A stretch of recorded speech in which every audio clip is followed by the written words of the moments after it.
right, welcome back. We're in part 2. We just finished these 3 techniques. I have my sponge. I'm going to clean this by just rinsing it under a faucet with, cold water or even warm water would be better, and just like kind of squeezing it out as much as I can. Basically, once you get color onto this thing, it kind of almost never goes away. So just clean it out as best you can. And when like you see like mostly clear water running out of the sponge, then you should be good to go. Just remember to squeeze it out. So I'm going to set that to the side. I'm going to work on the splatter technique, which is another awesome, fun technique to do.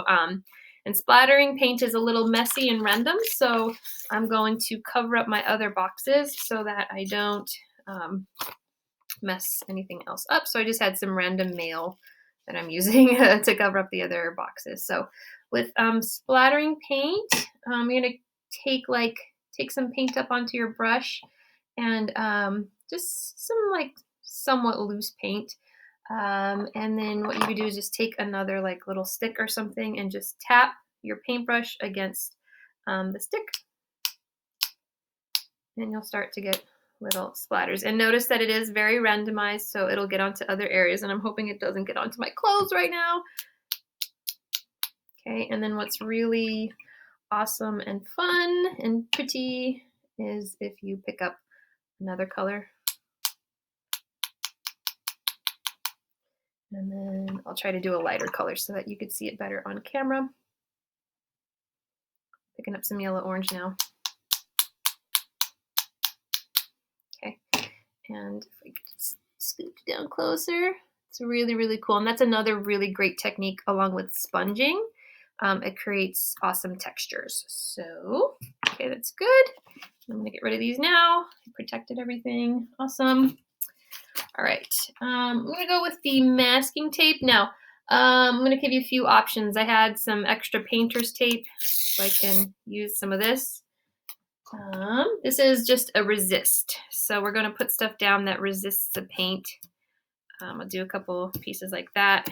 If you don't have any of this masking tape or painter's tape, you can try Scotch tape as well. I'll take a piece of that.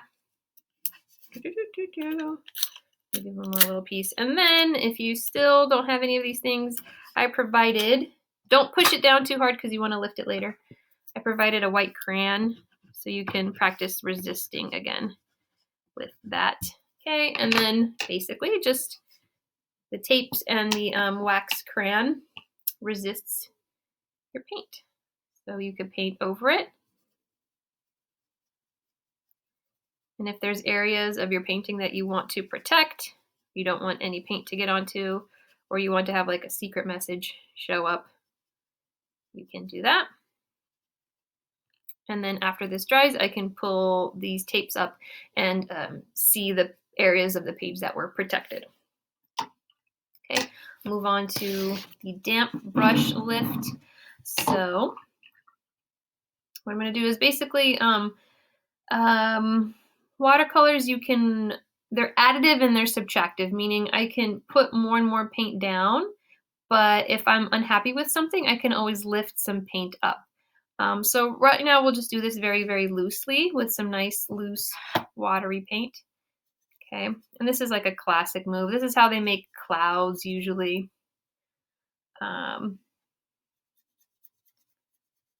if I put some paint down, I can actually, not just with a brush, but I could take like a piece of cloth and kind of smudge that and pull some of the paint up off of the page. It's a little hard to see with this camera, but I can also use a wet paintbrush and kind of go back and erase what I have. And it's just showing up very, very lightly because this is just computer paper. It would be better to do this with watercolor paper, but this is all we have. Now for this last one, we're going to need some rubbing alcohol. Do not spill this onto wood. This will ruin the wood forever, and you'll make your mom and dad really, really unhappy. So whatever you do, like put something down to protect your surface. Do not get this onto your furniture or your hardwood floor or anything. This eats the finish of the wood. It's terrible. My sister did that when she was a teenager and she ruined her furniture. You're gonna have to see how to do this one in the next video, but go ahead and grab some rubbing alcohol if you have it.